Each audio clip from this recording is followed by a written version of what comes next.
This year was really the culmination of a conflict that's been brewing for years. And fundamentally, there's a philosophical difference of opinion as to how Idaho should manage its water resources.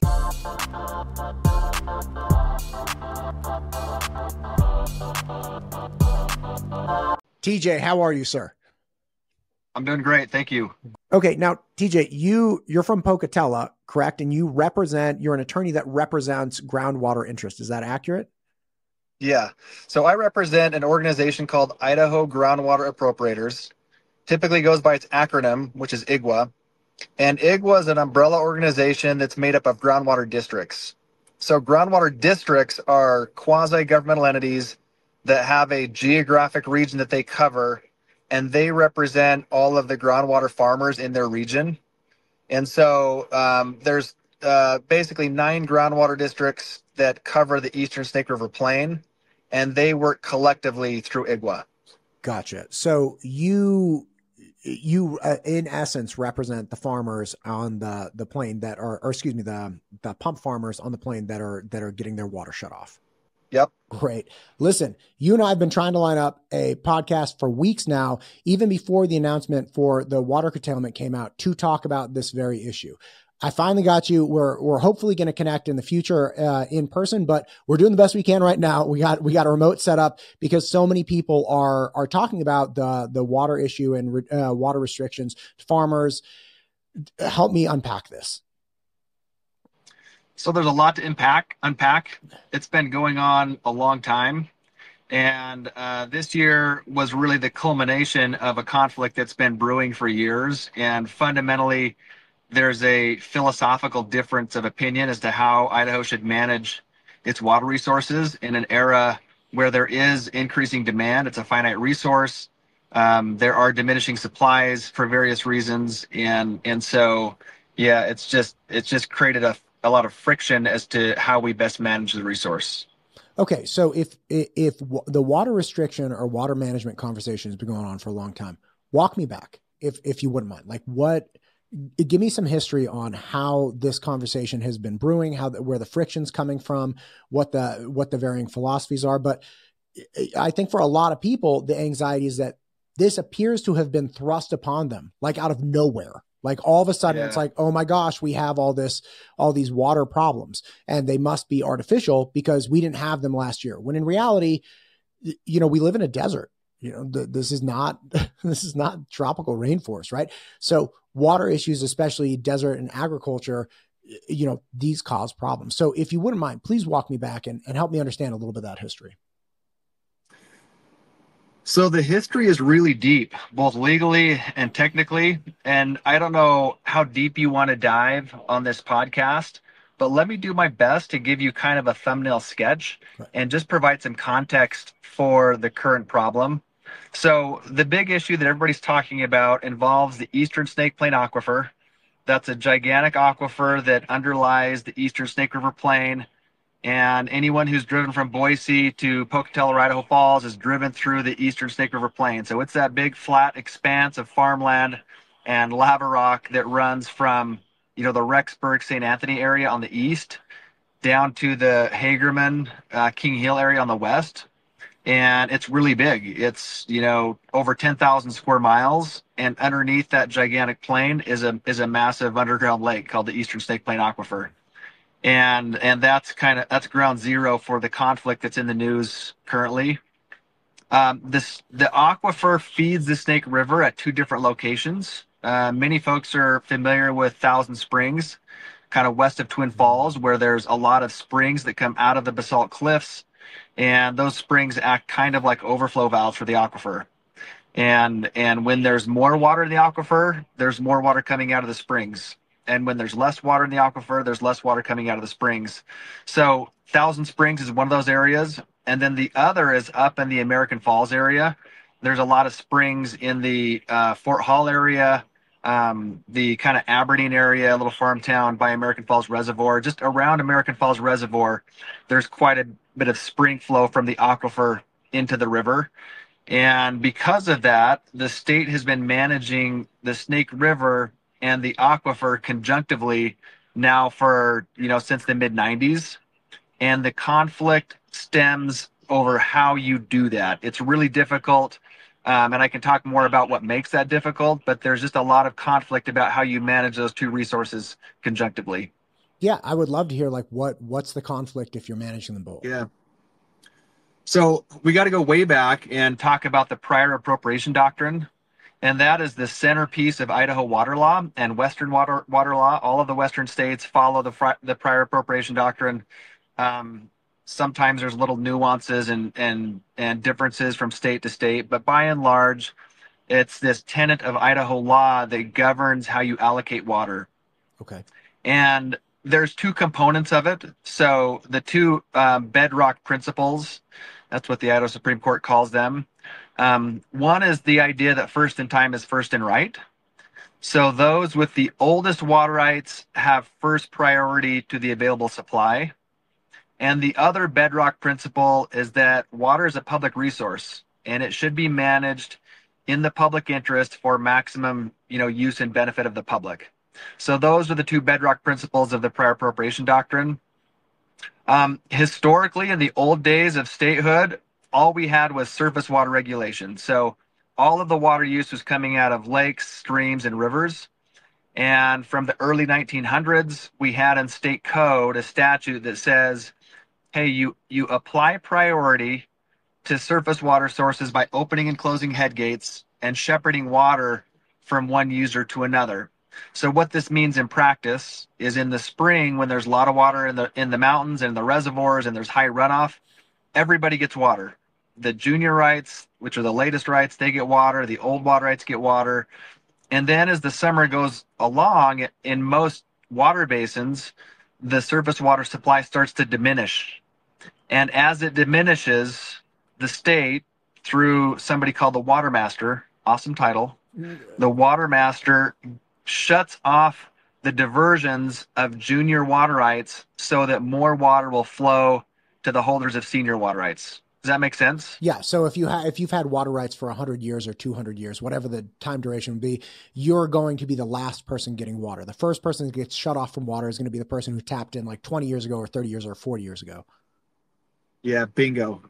So, and the state applies that to surface water by opening and closing head gates and shepherding water through canals from the juniors to the seniors. So when a junior gets shut off, all of the water that would have gone to the junior goes to the senior.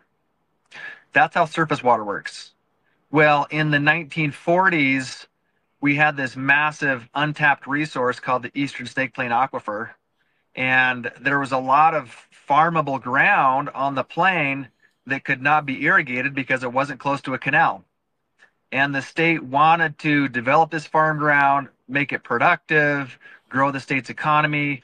And by the time we got to the late 1940s, there was pumping technology that made it feasible to drill wells and put in pumps, large pumps that could withdraw enough water to irrigate a farm field. And so the state and Idaho Power encouraged this great expansion of groundwater use. And from the late 40s until the 90s, there were a whole bunch of wells drilled into the aquifer across the Snake River Plain.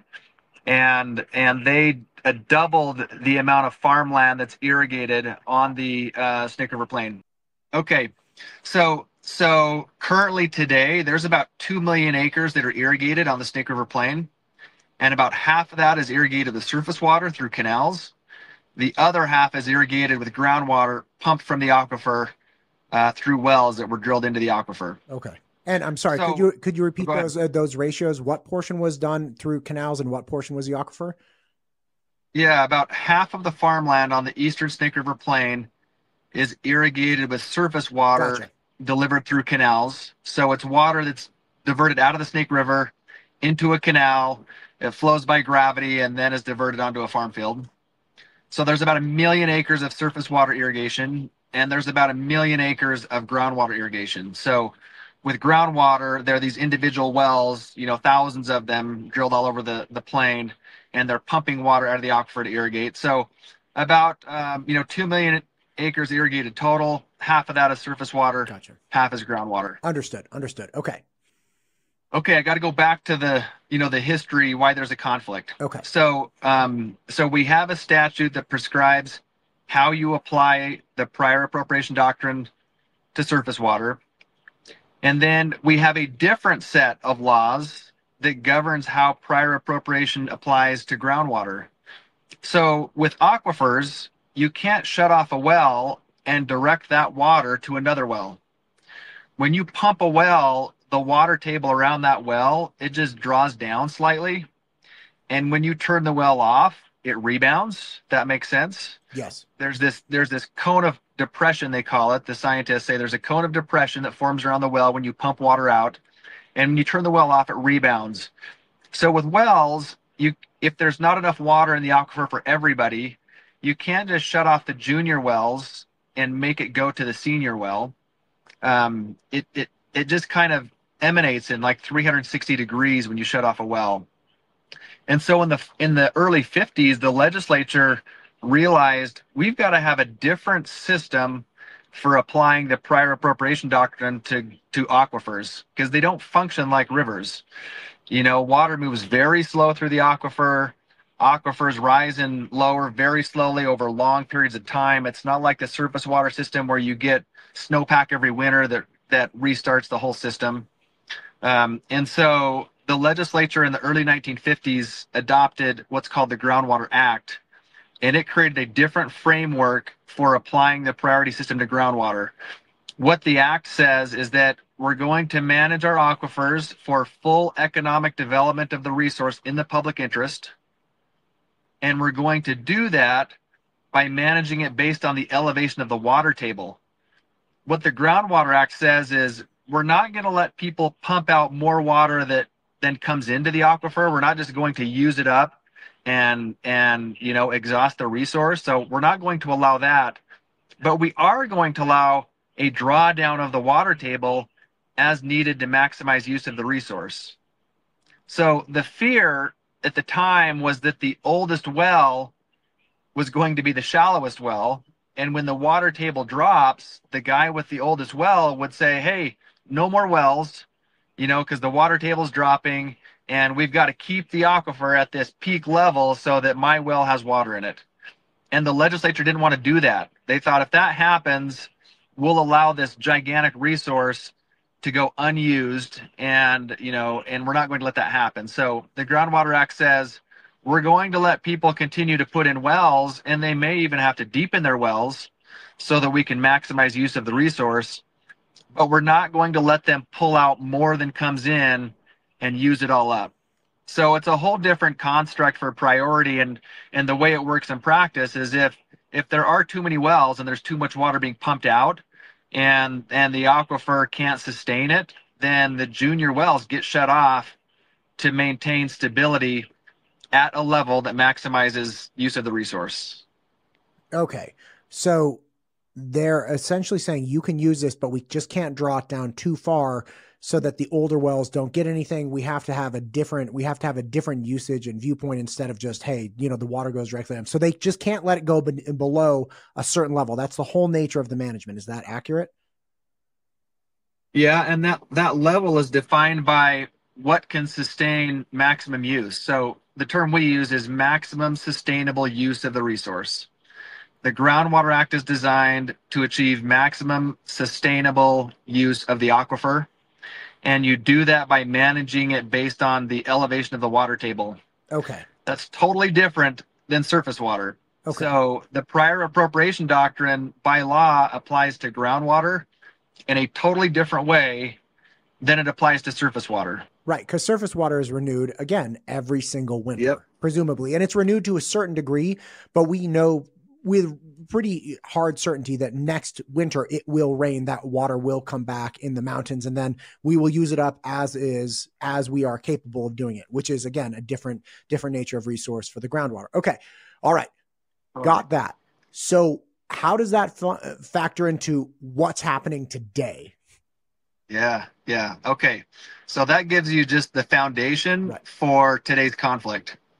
Because we have two different statutes and frameworks for surface water and groundwater, the state managed those resources separately forever. From the 1950s until the 1990s. And even though everybody knew that the aquifer, the Eastern Snake Plain Aquifer, feeds the Snake River through these springs that I mentioned before, even though everybody understood that, they were managed separately under these different statutory frameworks. In the 90s, there was a lawsuit, and the Idaho Supreme Court said, you've got to manage them conjunctively, as if they're integrated. And so that started what is called conjunctive management of surface water and groundwater.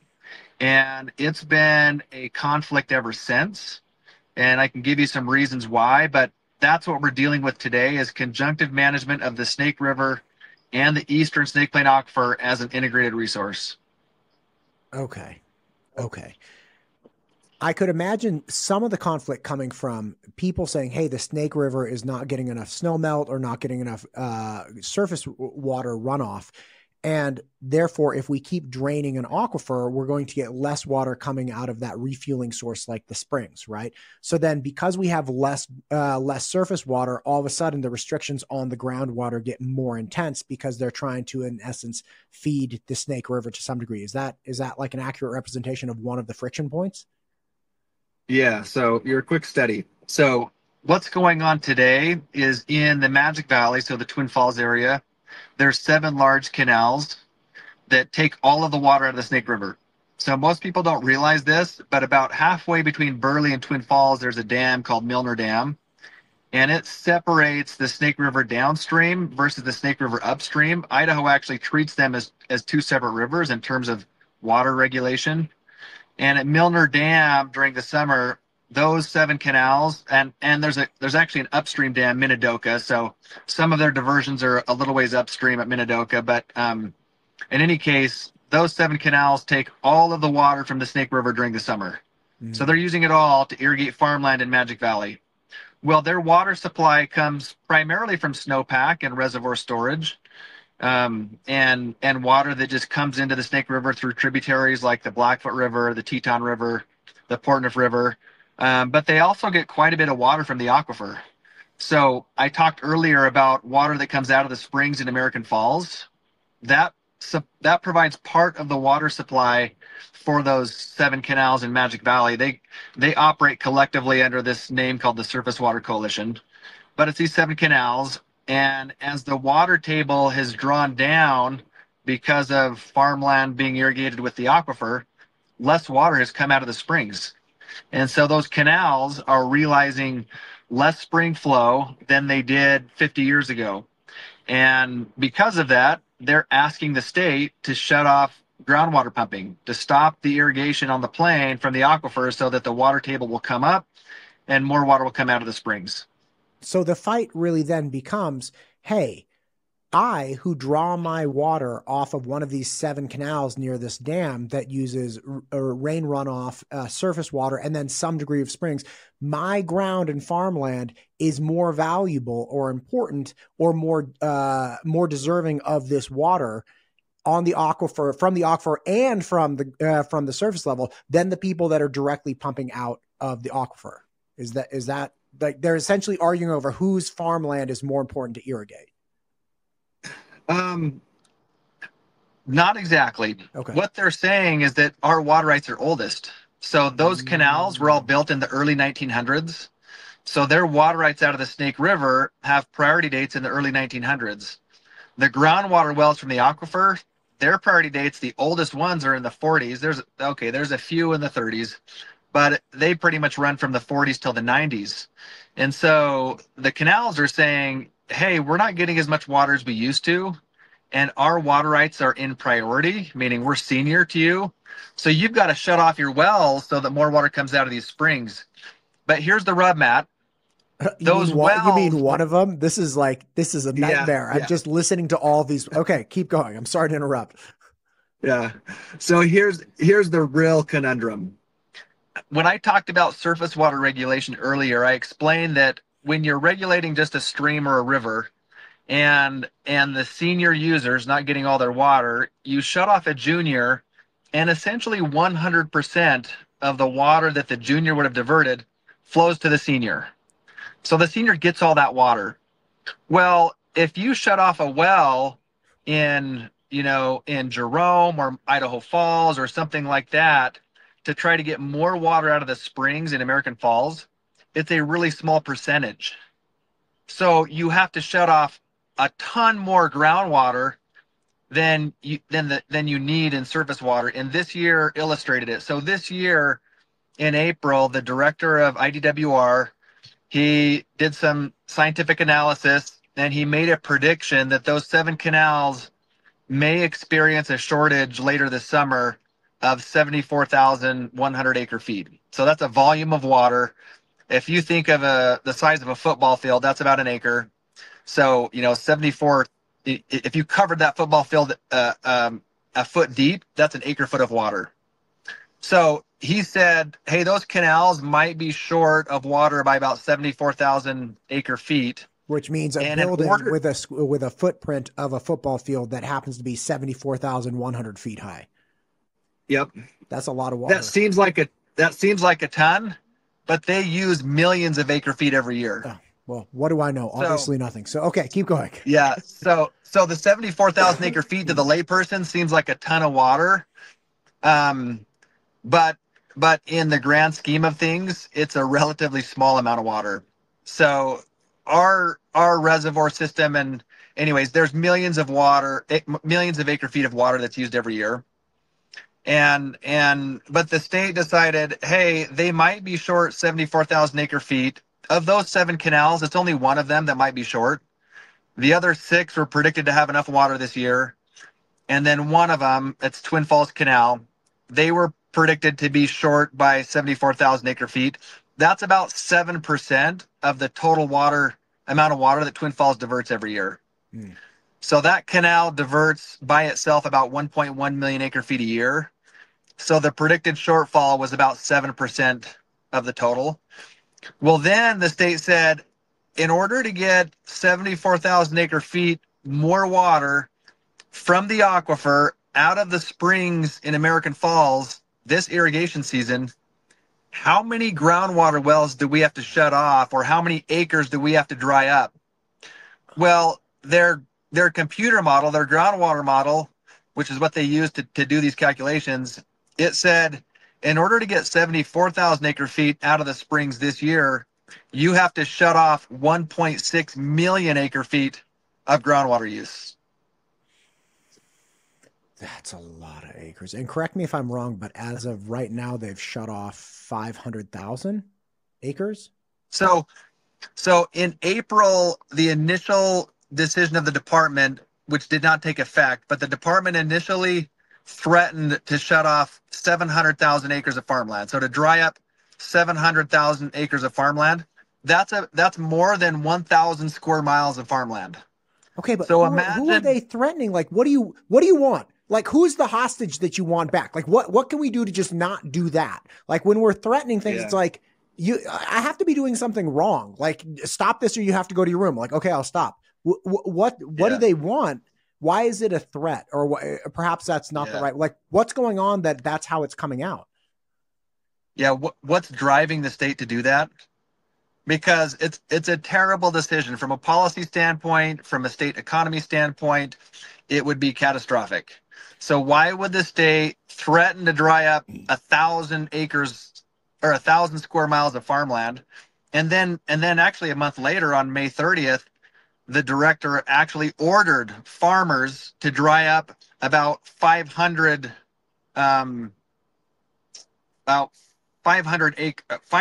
square miles of farmland. Sorry about the confusion, but at the end of May, he actually issued an order that dried up or told farmers to stop irrigating about 330,000 acres of farmland, and 330,000 acres is about 500 square miles. So imagine 500 square miles of farmland planted, crops growing, the investment in the land, and the state said, you need to dry that up so we can get a little bit more water out of the springs this year. If I may ask a question, and again, I'm not a farmer, I'm not a water guy, but when you talk about 330,000 acres of farmland that's already planted and invested in, let's use like a low cost crop and I don't know if you have any crops to reference, but like what's the monetary value of 330,000 acres of planted crop? That's a great question. I wish I had that number for you, and I'm not a farmer either, but I know the farmers that plant the valuable crops. We call them cash crops, like Sure. potatoes Yeah. and sugar beets and things like that. If you've got an acre of potatoes, I'm told that the farmers invested $2,000 to $3,000 per acre to grow those potatoes. Oh my God. And they killed over 300,000 acres. Okay, so So well, now it we're has not talking, it now has we're not talking. happened. Oh, okay. It's not happened. So it's not actually so on May 30th, the department issued the order and sent out the letters to the farmers saying, you've got to dry up, this farmland. Well, for the farmers, that choice is between, bankruptcy or not. They're in an impossible position. They've invested everything, they've borrowed money, they're in an impossible position. And so from May 30th until yesterday, it was this scramble to figure out how do we avoid this catastrophe. And I'm happy to report that as of this morning, there's a settlement agreement that's been reached that avoids the shutoff for this year. Oh my gosh. Okay.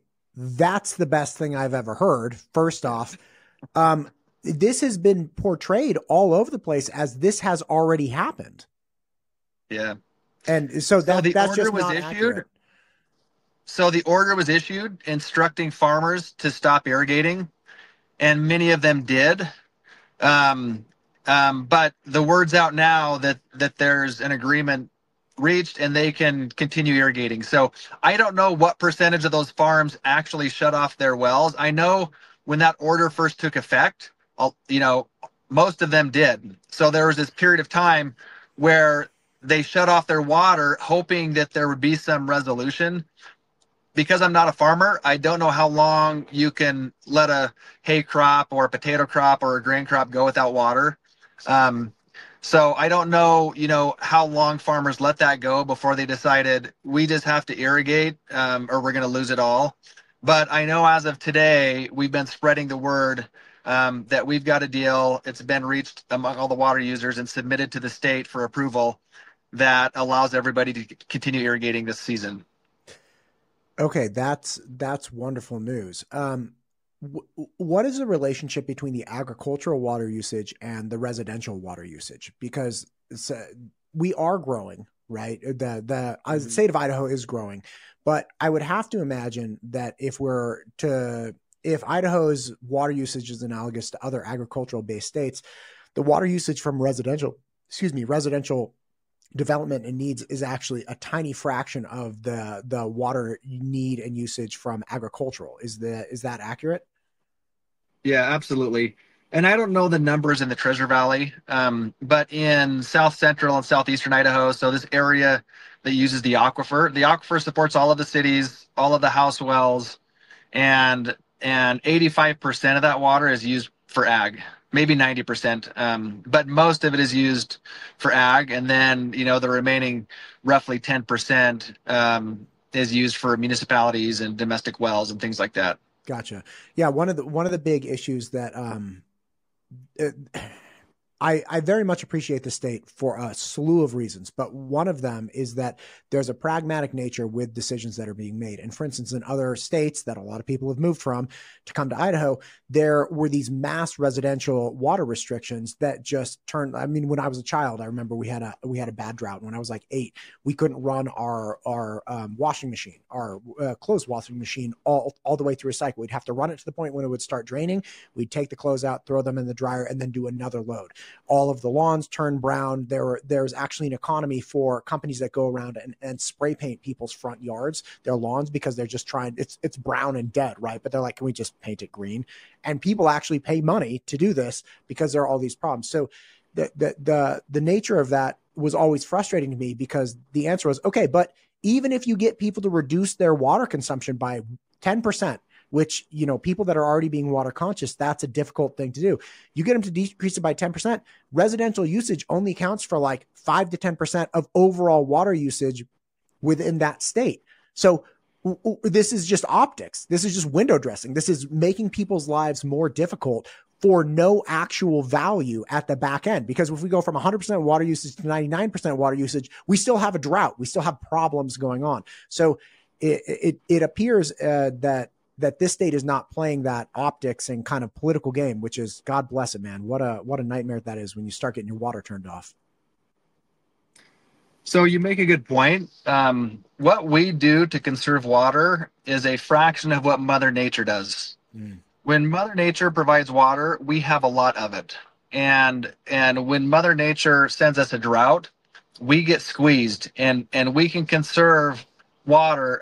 But what we do in practice is a small fraction of what Mother Nature does. That said, we do have to conserve water. And the biggest conservation opportunity is through ag. And the folks I represent, who are the groundwater pumpers, the folks who are having their wells shut off, they've been conserving water, you know, for the last 8 years, and they're going to continue to conserve water because we do have to manage our resource for sustainable use long term. Our kids need to have water. Our grandkids need to have water. The good news is Idaho actually is in a great position in the West.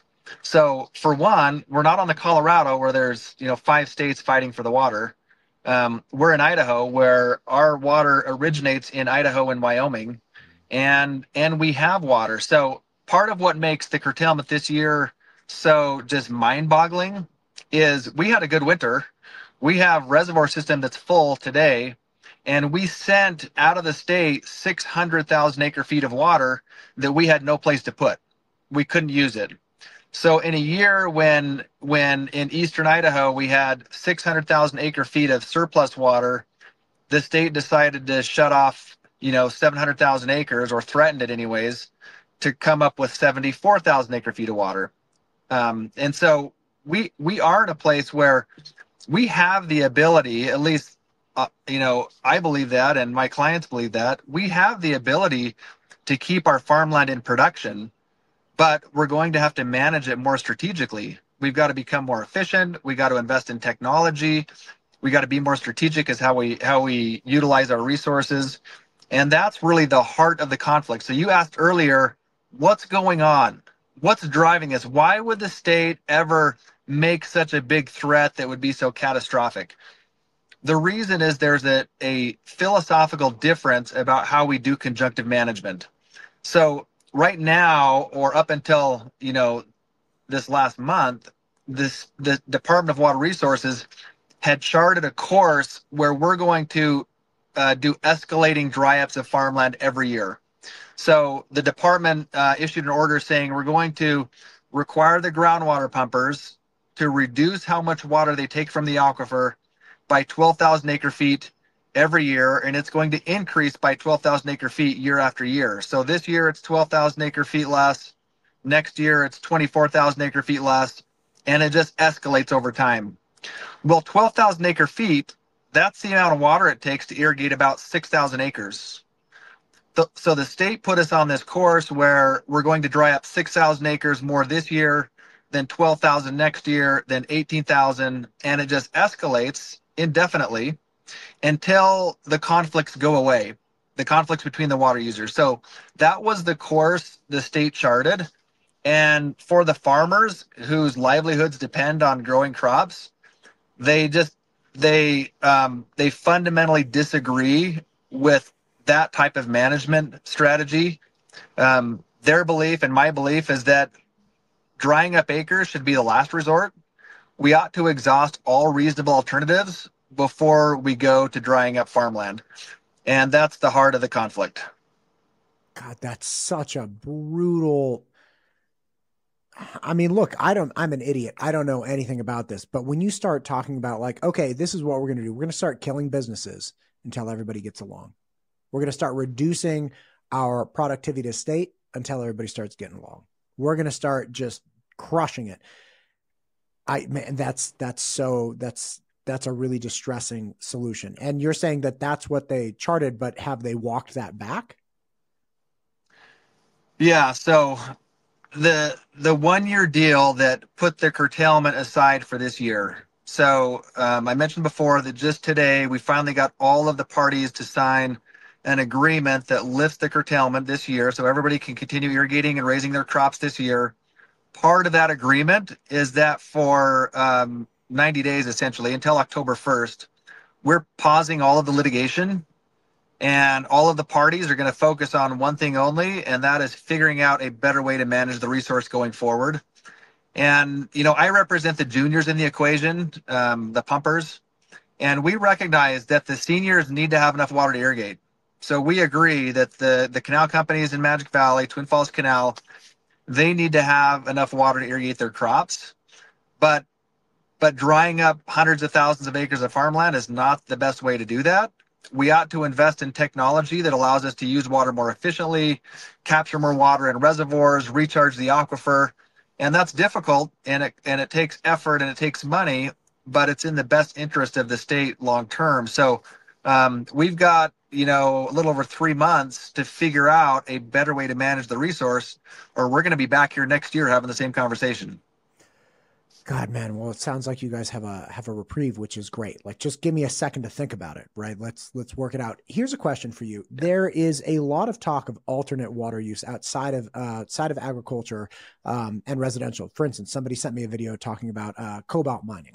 But again, that person, whoever the mine company is that would be utilizing the water to mine cobalt, and again, cobalt's used in a lot of things, those people would still have to be abiding by the exact same water rights that everyone else is. They don't like just jump to the front of the line with like, oh, we're going to mine cobalt and that might be used for some, very specific military defense purpose or something like that. We don't just get to jump in front of all of the people who've had water rights since like 1900, correct?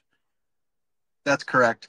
So every water use has to have a water right associated with it, whether it's mining, irrigation, municipal, industrial use. Anybody who wants to use water has to have a water right. The waters in Idaho, so the lakes, rivers, aquifers, they are a state-owned resource managed for the benefit of the public at large. And the only way you get to use some of the state's water is to get a water right. And I've heard, talk about the cobalt mine. I know there's some cobalt mines like in central Idaho. I don't know which one in particular people are talking about, but I'm not aware of any cobalt mines on the Snake River Plain. I'm not aware of any cobalt mines that divert water from the eastern Snake Plain aquifer or from the Snake River. I've not talked to somebody who's advancing the cobalt mine concerns, and so I don't know the particulars of it, but it's not something that I'm aware of or familiar with. Gotcha. And again, I'm not saying that this was like a credible explanation to what was going on, as Idaho is a large place and it's entirely possible that there's a cobalt mine somewhere and they are upping the water usage, but the conflict that we're experiencing this portion of the state does not appear to be tied to that. And that's, again, something that a lot of people were sending my way saying, hey, this guy is saying that, there's a military contract to get, and we're just killing all these farmers. Like, oh my gosh. So wonderful to hear that that's as far as you can tell there, you're not aware of any mines that are pulling from this aquifer that is at the heart of the issue. Yeah. Yeah. I don't think there's any connection there. I mean, this is really about the canals in the Magic Valley seeing a decline in their water supply because the aquifer has drawn down. Now the aquifer drew down because that was the objective. The state passed the Groundwater Act to encourage farmers to go invest and drill wells and break out sagebrush and make the desert bloom. And they did that. So the state issued water rights. The farmers drilled their wells. They broke out the farmland. They made the desert bloom. They grew our economy. And that was all part of the state's plan. Well, now that the water table's drawn down, there's less water coming out of the springs. And so the canal companies in Magic Valley are understandably concerned about that. And they felt a pinch in their water supplies. They're not bad guys. I know a lot of them. They're good guys. So they're just doing what they think is in their interest by asking the state to shut wells off. Our frustration is that shutting wells off ought to be the last resort. We ought to exhaust alternatives because there are other options. The state's just not requiring that they be implemented first. Understood. Well, TJ, listen, I so appreciate you taking the time, especially all things considered here. Hopefully we can do another follow-up in a month or so, or whenever you're back in the Boise area. Is there anything we've missed? Because I mean, I think you've done a really, really good job of explaining the current situation of the conflict. Wonderful to hear that there has been a stay put in place. Is there anything else that you feel like people need to know right now about what's going on today? Yeah, most importantly is that the settlement agreement was reached for this year, and that allows the farmers to keep irrigating for this year. And then long term, there's a process in place to come up with a better management strategy. That's going to be difficult. It's going to take a lot of work. I'm optimistic it will be successful. We may ultimately need legislation to provide some guidance to IDWR on how they do conjunctive management. I mentioned before that we have statutes for surface water regulation, and we have the Groundwater Act for groundwater regulation. Right. There's no statute that tells IDWR this is how you do conjunctive management. They've just been left on their own to try to figure it out. And, you know, we're quite frustrated with the course they've charted, but they're not bad guys either. You know, they're doing their job and trying to do the best they can. And there's just a fundamental difference of opinion as to how we ought to manage the resource in a way that's in the best interest of everybody.